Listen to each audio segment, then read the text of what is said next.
जब उनका कैबिनेट का मंत्री इस तरह की बकवास कर रहा है तो देश के प्रधानमंत्री की ये एक मॉरल रिस्पॉन्सिबिलिटी बनती है, कलेक्टिव रिस्पॉन्सिबिलिटी बनती है कि वो अपने इस मिनिस्टर के बयान की तस्दीक कर दें। वो क्या कह रहा है, सच कह रहा है क्या आप काशी, मथुरा, टीली वाली मस्जिद, सुनहरी मस्जिद, जितने आरएसएस के पास जो 30-35 हज़ार मसाजिद के लिस्ट है, क्या वो सब ले लेंगे क्या आप लोग? तो देश के प्रधानमंत्री की जिम्मेदारी है कि वो अपने मिनिस्टर के इस बयान के ऊपर देश को बताएं कि उनकी पॉलिसी क्या है। लेकिन सर, आपने भी 2 दिन पहले एक स्टेटमेंट दिया जहां पे आपने कहा कि एक मस्जिद तो आपने खो चुकी है, बाकी मस्जिद भी are also under attack and आप कह रहे हैं कि सभी लोगों को एक साथ इकट्ठा होकर लड़ना चाहिए। आपके बयान को प्रोवोकेटिव माना जा रहा है और कम्युनल माना जा रहा है, और आपके ऊपर केस भी दर्ज हुआ है सर। देखिए, नहीं, केस तो दर्ज होते रहता है क्योंकि मेरा नाम असदुद्दीन ओवैसी है। जहाँ तक मेरी बात है, मेरी जो स्पीच हुई है वो सच्चाई पर मुबन्नी है। क्या बाबरी मस्जिद को 6 दिसंबर के दिन डिमोलिश नहीं किया गया था? और जब डिमोलिश किया गया था तो किसी एक को भी सज़ा नहीं हुई? और मोदी सरकार ने डिसीजन के खिलाफ अपील क्यों नहीं की? क्या ये बात सच नहीं है कि अगर 6 दिसंबर को मस्जिद नहीं शहीद की जाती तो कोर्ट का जजमेंट क्या आता? क्या ये बात सच नहीं है कि बग़ैर मुस्लिम पक्ष को बताए ताले खोले गए? जब कंप्यूटर नहीं था तो चंद मिनट की हियरिंग में जज साहब ने 26 या 25 पेज का ऑर्डर दे दिया और बाद में वही जज साहब ने अपनी किताब में लिखा कि उनको ऊपर से इशारा मिला क्योंकि उन्होंने अपने कोर्ट की दीवार पर एक काले बंदर को देखा। क्या ये बात सच नहीं है कि जब जीबी पंत उत्तर प्रदेश के मुख्यमंत्री थे, रात के अंधेरे में बाबरी मस्जिद में मूर्तियां रख दी गई, उसके बाद मस्जिद को बंद कर दिया गया? ये फैक्ट है, सुप्रीम कोर्ट का जजमेंट फैक्ट है। इसीलिए हमने, जब सुप्रीम कोर्ट का जजमेंट आया था, हमने कहा था कि सुप्रीम कोर्ट का जजमेंट बिलीफ के ऊपर आया है और हमको इस बात का उस वक्त एप्रीहेंशन था, जो अब सच साबित हो रहा है अनफॉर्चुनेटली, कि आप देख रहे हैं कि मुख्तलिफ मसाजिद के ऊपर केसेस डाले जा रहे हैं। तो ये मैं जो कह रहा हूँ फैक्ट है, वो मैं मानता हूँ सुप्रीम कोर्ट जजमेंट। जैसा जस्टिस JS वर्मा ने कहा था कि supreme court is supreme but not infallible. अब आप मेरे को बताइए, टीले वाली मस्जिद का किस्सा क्या है? 200 साल पुरानी मस्जिद है और लुटियंस जब बना रहे थे दिल्ली को तो उसको छोड़कर बनाया गया। तो पहले वहाँ पर गाँवों को हासिल किया गया और मस्जिद को कोई हाथ नहीं लगाए। आप मस्जिद के ऊपर नोटिस देते हैं। तो ऐसे कई मसाजिद हैं जहाँ पर संघ परिवार से ताल्लुक़ रखने वाले लोग या उनकी आइडियोलॉजी से अपने आप को करीब मानने वाले लोग इस तरह के कोशिशें कर रहे हैं। तो अगर मैं इन कोशिशों को देश के सामने रख रहा हूँ तो मैं समझता हूँ कि मैं तो सच्चाई का काम कर रहा हूँ, बता रहा हूँ। और हम नरेंद्र मोदी सरकार से जानना चाहते हैं कि 1991 का प्लेसेस ऑफ वर्शिप एक्ट जो है, उस पर भारत के प्रधानमंत्री और उनकी सरकार का क्या मौक़िफ़ है? क्यों नहीं केंद्र सरकार, वज़ीर आज़म, प्रधानमंत्री नरेंद्र मोदी ये कह देते हैं कि हम 91 के प्लेसेस ऑफ वर्शिप एक्ट को फॉलो करेंगे, उसको अबाइड करेंगे? ख़त्म, किस्सा ख़त्म कर दीजिए ना। जब आप 91 के एक्ट को मानेंगे तो सब किस्से ख़त्म हो जाएंगे। मैं आज भी कह रहा हूं कि जिस दिन देश के प्रधानमंत्री ये चाहेंगे कि कोई मस्जिद के ऊपर कोई तमाशा ना हो, सब ख़त्म हो जाएगा। और तीसरी बात यह है कि बीजेपी से ताल्लुक़ रखने वाले एक कॉन्स्टिट्यूशनल फंक्शनरी है महाराष्ट्र के deputy chief minister Devendra Fadnavis, और वो ये कह रहे हैं कि उनके लिए बड़ा खुशी का दिन था क्योंकि 6 दिसंबर को वहाँ पर थे और बाबरी मस्जिद को शहीद कर दिया गया। अरे भाई, आप डिप्टी चीफ मिनिस्टर हैं, आप संविधान के ऊपर, आइन के ऊपर ओथ लिए हैं, और आप जिस दिन डिमोलिशन हुआ था उसको आप कह रहे हैं कि बड़ा अच्छा काम हुआ। वो प्रोवोक नहीं कर रहे हैं, वो इंसाइट नहीं कर रहे हैं। एक डिप्टी CM रहकर इस तरह की बकवास कर रहे हैं। और अगर देवेंद्र फडणवीस को इतना हिम्मत अब आ गई है तो कोर्ट में जाकर कहना था कि हाँ, मैंने तोड़ा मस्जिद को, कहना था ना। आपने नहीं कहा, डर के नहीं कहा आपने, और किसी को सज़ा नहीं हुई उसमें। तो डिप्टी CM है तो जाके कोर्ट ने बोलना था कि हाँ, मैंने तोड़ा था। अब जितने लोग जो बोल रहे हैं, शिवसेना के लोग बोल रहे हैं, बोलिए जाकर कोर्ट को, क्यों नहीं कहा आपने? इकबाल जुर्म कर लेते वहाँ पर। भाई, अगर आप डरते क्यों हैं जेल से? और ये प्राइम मिनिस्टर की सरकार ने उस क्रिमिनल जजमेंट के खिलाफ अपील नहीं की। और दूसरा, एकनाथ शिंदे जिसको बीजेपी सपोर्ट कर रही है, वो कह रहे हैं कि जो दरगाह है बरसों से, माने 200 साल 300 साल से दरगाह है, बोले उसको हम चेंज कर देंगे। अरे भाई, आप मुख्यमंत्री हैं महाराष्ट्र के, आपकी नज़र में सब बराबर होना चाहिए, चाहे किसी का मज़हब हिंदू हो या मुसलमान हो, ईसाई हो, दलित हो, या फिर आपके बौद्ध मज़हब के हो या सिख हो। और आप एक समुदाय की, और वो भी मुख्यमंत्री रहते हुए, एक डिप्टी सीएम रहते हुए इस तरह की बकवास कर रहे हैं। तो ये मुख्यमंत्री, डिप्टी चीफ मिनिस्टर और जो मोदी कैबिनेट के मंत्री हैं, इन लोगों के हौसले इसलिए बढ़ चुके हैं क्योंकि जो जजमेंट आया है बाबरी मस्जिद के क्रिमिनल ट्रायल का और टाइटल डिस्प्यूट का जो मसला, तो उसके बाद ये लोग इनके हौसले बहुत बढ़ चुके हैं। इसलिए इस तरह की बातें कर रहे हैं, अनारकी फैलाने की, इंसाइट करने की, प्रोवोक करने की। एक डिप्टी सीएम है, एक मुख्यमंत्री और एक यूनियन मिनिस्टर है। तो ये सब जिम्मेदारी देश के वजीर आज़म नरेंद्र मोदी पर आती है कि वो देश को बताएं क्या उनकी सरकार की क्या पॉलिसी है, बताएं हमको। सर, कांग्रेस एमपी अब्दुल खलीक ने, कांग्रेस एमपी अब्दुल खलीक ने 22 जनवरी को राम मंदिर का इनॉग्रेशन है, आप इस सवाल उठा रहे हैं कोर्ट के जो, तो क्यों नहीं उठा सकते? सर मैं जब तक जिंदा रहूंगा 6 दिसंबर याद दिलाता रहूंगा। क्या सुप्रीम नहीं कोर्ट मैं नहीं, सुनिए, मैं सुप्रीम कोर्ट का जजमेंट फाइनल है, तो क्या मैं 6 दिसंबर की याद नहीं दिलाऊं? 6 दिसंबर अगर नहीं होता तो जजमेंट क्या आता? गलती क्या है बोलने में? गोली मारेंगे क्या? गोली तो चला चुके हैं गाड़ी पे, अभी और चलाइए, और क्या करना है? मगर मेरा फ्रीडम ऑफ एक्सप्रेशन है, मैं एक सवाल तो उठा रहा हूं। अगर आप बोलेंगे नहीं उठा सकते, तो क्या भाई ये क्या इजराइल है या फिर आपको ये नॉर्थ कोरिया है? जमहूरियत है, मेरा इख्तियार है, मेरा हक है, मैं ये सवालात उठा रहा हूं। मैं चाहता हूं कि हुकूमत जवाब दे इन सवालात का। सर, कांग्रेस एमपी अब्दुल खलीक ने योगी सरकार से सवाल किया है सर कि जो अयोध्या में धन्नीपुर मस्जिद का भी शिलान्यास करेंगे क्या? वो खलीक साहब से खुद पूछ लीजिए, मैं उस पार्टी का ना उनका कोई तर्जुमान हूँ। सर, ये सुप्रीम कोर्ट का जजमेंट आप बोल रहे हैं कि फाइनल है, आगे भी जो ज्ञान वापी का अभी चल रहा है और कृष्ण, ये सुन लीजिए कृष्ण, आप जो मथुरा ईदगाह की बात कर रहे हैं, आज से 55 साल पहले मुसलमान और हिंदू भाई बैठकर उसमें तस्वीया कर लिए, कोर्ट रजिस्टर्ड एग्रीमेंट कराए। अब आप बताइए, जब 1965 में 1965 में एग्रीमेंट हो गया और 2024 में आज आप आकर कहते हैं कि हम उस फैसले को नहीं मानते, तो प्लेस ऑफ वर्शिप एक्ट की फिर क्या माने हैं? इसीलिए मैं डिमांड कर रहा हूं कि देश के वजीर आजम की जिम्मेदारी है, कि उनकी गवर्नमेंट की जिम्मेदारी है कि वो खुलकर कह दें कि 1991 का प्लेसेस ऑफ वर्शिप एक्ट हमारे लिए एक बहुत अहम चीज़ है, हम उसके लिए उसके ऊपर स्टैंड बाई करते। सुप्रीम कोर्ट ने तो बाबरी मस्जिद केस में कहा ना इसके बारे में, ये हमारे बेसिक स्ट्रक्चर का हिस्सा सुप्रीम कोर्ट ने कहा था। अब आप कहां जाके रुकेंगे? आपको मालूम स्वामी विवेकानंदा ने क्या कहा था एक बड़ी इबादतगाह के बारे में? अगर वो बोलूंगा तो फिर तनाजा हो जाएगा। क्या बोला?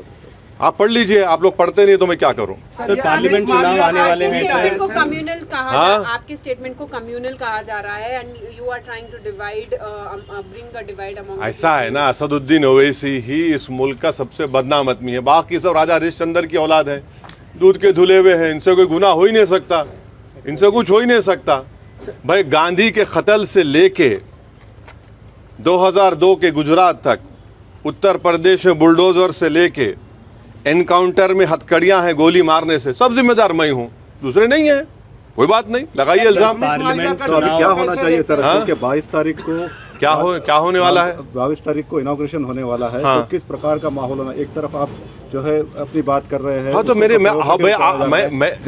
बात में मुझे अपनी बात करने का इख्तियार है। भारत का आइन, भारत का कॉन्स्टिट्यूशन, संविधान मुझे अपनी बात रखने का इख्तियार देता है। अगर आपको मेरी बात पसंद नहीं आ रही तो कान में रुई लगा लीजिए आप, मगर मैं सच्चाई को बयान कर रहा हूं। आप डिसएग्री करिए, मगर आप बोलेंगे नहीं, अब नहीं, तुम नहीं बोलना, हम वो कर देंगे। अरे भाई, क्या करेंगे आप? Sir, what is parallelly is also happening is CAA, which is back in focus. Yes. And many reports have suggested that center is set to notify law. CAA is anti-constitution. It is a law which has been made on the basis of religion. And please understand that CAA must be read with and understood with NPR NRC. which will lay down conditions of to lay down conditions to prove your citizenship of this country. And I'm telling you, if that happens, it will be a grave injustice, especially to the Muslims, to the Dalits, and to the especially poor people of India, irrespective of which caste and religion they belong to. It is unconstitutional because it is made on religion.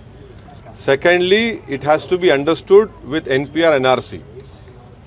But sir, somebody who is genuinely a resident of this country, regardless of the religion, do they have to also fear? Isn't it fear mongering that's being put by the opposition as? Why is the BJP not accepting the Supreme Court monitored NRC in Assam? Why? It was a Supreme Court monitored. Why are they disagreeing? Why is that Chief Minister saying that he will do it again? You cannot make a law on the basis of religion and especially citizenship. You want to give citizenship to the Hindus of Pakistan, Afghanistan, Nepal, other South Asian countries, feel free to do that. No one stops you. But to make a law, you have to understand Citizen Amendment Act with NPR and NRC. You have to see those conditions which have been put there. This will be a grave disaster. Sir parliament चुनाव आने वाले हैं sir, BJP का बड़ा plan है राम मंदिर के inauguration के बाद 25 जनवरी से 25 मार्च तक मेगा कैंपेन करेंगे, लोगों को डिवोटी जो भी आ रहे हैं ये एक बड़ा तो कर रहे हैं वो लोग। और सर देखिए, इस बार उनका स्लोगन है इस बार 400 पार और तीसरी बार मोदी सरकार। देखिए 1989 में अरे तो रैली फैन बना रहे 1989 में बीजेपी को बाबरी मस्जिद याद आई। उसको क्या बोलते हैं? पालनपुर रेजोल्यूशन। उससे पहले ना विश्व हिंदू परिषद बात करी, उससे पहले ना महात्मा गांधी उसके बारे में बात करे, ना वल्लभ भाई पटेल बात करे, ना तिलक बात करे। 1989 में बीजेपी पालनपुर रेजोल्यूशन में राम मंदिर का रेजोल्यूशन पास करी। ये बात आपको समझना है, आप लोगों को देश को समझना है। उससे पहले इनको याद नहीं था। विश्व हिंदू परिषद बनी 1960s में, उसमें नहीं था ये। पालनपुर का रेजोल्यूशन 89 में बना। अब जाहिर है बीजेपी तो इसी पे पॉलिटिक्स कर रही है ना। आप नौजवान बेरोजगार है, 2 करोड़ नौकरियां देते बोले आजा। अब प्राइम मिनिस्टर बोल रहे कि हम फरवरी तक 13 लाख देंगे। महंगाई आसमान को छू रही है, मगर आप ये इशू को उठाएंगे। लोग बोल रहे हमारे को खाना नहीं है, तो आप कुछ और देना चाह रहे। ये उनका असल है एजेंडा। ये है 2000 स्क्वायर किलोमीटर पर चीन घुस के बैठा हुआ है। 65 में से 25 पेट्रोलिंग पॉइंट हम खो चुके हैं। उसमें देशभक्ति याद नहीं आती। हाँ, आप ये बात कर रहे हैं तो ये देश देख रहा है। सर नए amended law hit and run को लेकर काफी विवाद चल रहा है सर। हिट एंड रन का जो लॉ है, मैं पार्लियामेंट में खड़े होकर इसकी मुखालिफत करा था। मैं स्पीच भी डाला उसकी। क्रिमिनल जूरिस्प्रूडेंस में आप 2 साल से 10 साल कर देंगे। ये क्या है भाई? ये क्या बनाना चाह रहे इस मुल्क को आप? ठीक है वो गलत है, क्राइम है, मगर 10 साल कैसा करेंगे आप? और उसमें आप बेल नहीं होंगी। मैं उस वक्त वार्न करा था लोकसभा में मेरी स्पीच में, मगर 306 आप लोग आज हवा में उड़ रहे हैं, ज़मीन पे पैर ही नहीं है आपके। अब जब पूरे ट्रक ड्राइवर्स निकल गए और पूरा शहर जाम हो गए, शहरा जाम हो गए, रोड पे पेट्रोल नहीं, डीजल नहीं, तो जब इनको ख्याल आया क्यों प्राइम मिनिस्टर मोदी और अमित शाह आवाम रोड पे निकले डरते हैं लोग। अबे पार्लियामेंट में हम बोले आपको वार्न करे मत करो ये काम आप, मगर आप नहीं सुने। मैं फिर से कह रहा हूँ, ये जो नया तीनों फौजदारी के कानून लाए, ये रोलेट एक्ट की याद दिलाता है। मैं फिर से कह रहा हूँ, अगर आज महात्मा गांधी और भगत सिंह रहते तो बोलते ये तो रोलेट एक्ट है, ये इससे बहुत नुकसानात होने जाएंगे, बहुत से परेशानी होने जाएंगे। अब देखना इसका गलत इस्तेमाल होगा बहुत। सर आखिरी सवाल आज ज्ञानवापी का वाराणसी डिस्ट्रिक्ट कोर्ट में आज हियरिंग है और एएसआई रिपोर्ट पे जजमेंट आना है। आप क्या कहते हैं? नहीं, अब मेरे को नहीं मालूम मैडम क्या होगा, कोर्ट का जजमेंट क्या आएगा। मैं कैसा प्री जज कर सकता हूँ ना? आप क्या कहना कर नहीं, मैं नहीं कर सकता। देखने 2024 में अगर 3 मुद्दे पब्लिक के सामने हैं आपके हिसाब से, तो क्या रहेंगे और ये इलेक्शन कहाँ जा रहा है 2024 लोकसभा? 2024 में सबसे बड़ा मुद्दा है इस देश की जो 50% आबादी जो नौजवान है, बेरोजगार है। वो सबसे बड़ा मुद्दा है। दूसरा मुद्दा है महंगाई का। तीसरा मुद्दा है चीन का, जिस तरीके से चीन हमको परेशान कर रहा है और ये गवर्नमेंट जो है खामोश बैठी हुई है। ऐसे कई 1-3 मुद्दे तो आप बोल रहे हैं, मगर बहुत से अवामी तकलीफ के मुद्दे हैं जो लोगों को परेशान कर रहे हैं। और क्या इंडिया ब्लॉक प्रधानमंत्री मोदी को नहीं, मेरा उससे ताल्लुक़ नहीं है भाई। आप उनका जो इससे ताल्लुक़ है उनसे पूछिए, आप वो आपको मुझसे बेहतर जवाब दे सकेंगे। सर दिग्विजय सिंह ने बताया नहीं, वो सब वो मेरा ताल्लुक़ नहीं। 2024 से पहले हिंदू मुस्लिम मस्जिद और मंदिर की राजनीति चल रही है कि क्या ये इसको लेके वोटर्स पोलराइज नहीं होंगे? किस तरह से आप समझ रहे हैं? ये नहीं चल रही थी पहले ये, मगर अभी ज्यादा हो रहा है। हाँ, नहीं, ये तो चल ही रहा है ना। कब खत्म हुआ ये बोलो आप? अगर ये नहीं चलता तो जेलों में सबसे ज्यादा मुसलमान क्यों होते हैं और 16% कन्विक्शन होता है। और जो तरक्की है होती है, जो इंटर जनरेशनल ऑपरेबिलिटी मोबिलिटी बोलिए, क्यों मुसलमानों में कम है? क्यों मुसलमान भारत की लोकसभा में कम क्यों, खाली 5-5.5% हैं? ये है ना, ये फैक्ट है। अगर ये फैक्ट नहीं होता तो भारत की पार्लियामेंट में, लोकसभा में जितने मुसलमानों की आबादी है, कम से कम 50 जीत कर जाते, 55 जीत कर जाते। नहीं हो रहा है क्योंकि आप जो बोल रहे वो है वो। और 2014 से तो और बढ़ गया है ये। बीजेपी के पास एक मुस्लिम एमपी नहीं है। बीजेपी तो टिकट भी नहीं देती किसी को, मगर सबका साथ, सबका विकास, सबका विश्वास का बाजा बजाते हैं ज़रूर। सॉफ्ट हिंदुत्व ने बल्कि एक्चुअल हिंदुत्व फॉलो कर रहे हैं सब लोग। ये फैक्ट है। Sir we can not afford another Godhra incident. एक और गोधरा इंसिडेंट हम लोग अफोर्ड नहीं कर सकते कर्नाटका में। इसके लिए जो भी डिवोटीज जा रहे हैं उनको एम्पल सिक्योरिटी प्रोवाइड। कौन बोल रही है? कांग्रेस नेता है। हाँ, कांग्रेस उनसे पूछो भाई, मैंने बोला। सर, उनसे पूछो। सरकार आई है प्रजल पालना, आप भी घूम रहे हैं और जगह जगह एप्लीकेशन। देखिए गवर्नमेंट की जितनी भी स्कीमें रही थी, चाहे कोई पार्टी पावर में रहो या बरसर इख्तिदार रहो, MIM पार्टी की जिम्मेदारी ये है और थी और रहेगी, और हम उसको बखूबी निभा रहे हैं कि जो गवर्नमेंट की स्कीम है वो गरीब आवाम तक मिले। इसीलिए प्रजा पालना में जो कांग्रेस पार्टी ने यहाँ पर वादे किए थे कि इंदिरम्मा इल्लू जो स्कीम है, अगर ज़ाती घर है तो उसमें पैसा बना देंगे घर बनाने के लिए, या ज़ाती घर नहीं है तो आप 2 BHK देंगे, जिसके पास वाइट रेशन कार्ड नहीं है उसको देंगे, 200 यूनिट इलेक्ट्रिसिटी फ्री देंगे, ख़वातीन को 2500 रुपये देंगे, जो ओल्ड एज हैं, बीमार हैं, उनको गवर्नमेंट पेंशन देंगी। तो हमारे MIM पार्टी के बूथ लेवल प्रेसिडेंट्स जहाँ जहाँ ये सेंटर्स बनाए गए प्रजा पालना के फॉर्म देने के, वहाँ पर हम लोग पिछले 6 दिन से माशाल्लाह से 100 की तादाद में MIM के मेंबर्स, कार्यकर्ता वहाँ बैठकर हेल्प डेस्क बनाकर गाइड कर रहे हैं। और हम उम्मीद करते हैं कि 6 तारीख के बाद जब ये आखिरी दिन होगा, यहाँ की जो रूलिंग पार्टी है वो इन तमाम एप्लीकेशंस को लेकर गरीबों तक जो उनके वादे थे उसको पूरा करेगी। सर ओल्ड सिटी में डेवलपमेंट को लेकर चर्चा हो रही है। सर CM रेवंत रेड्डी ने पर्सनली यहाँ पर जो है मेट्रो रेल की भी बात की है। इस पर कैसे? अच्छा है, डेवलपमेंट होना चाहिए ओल्ड सिटी में, क्यों नहीं होना चाहिए। तो आपका भी फ्रेंडली अलायंस रहेगा क्या कांग्रेस? किससे? अरे किस से तुम लोग अलायंस करना चाहते हैं? मेरा हिस्सा क्या है?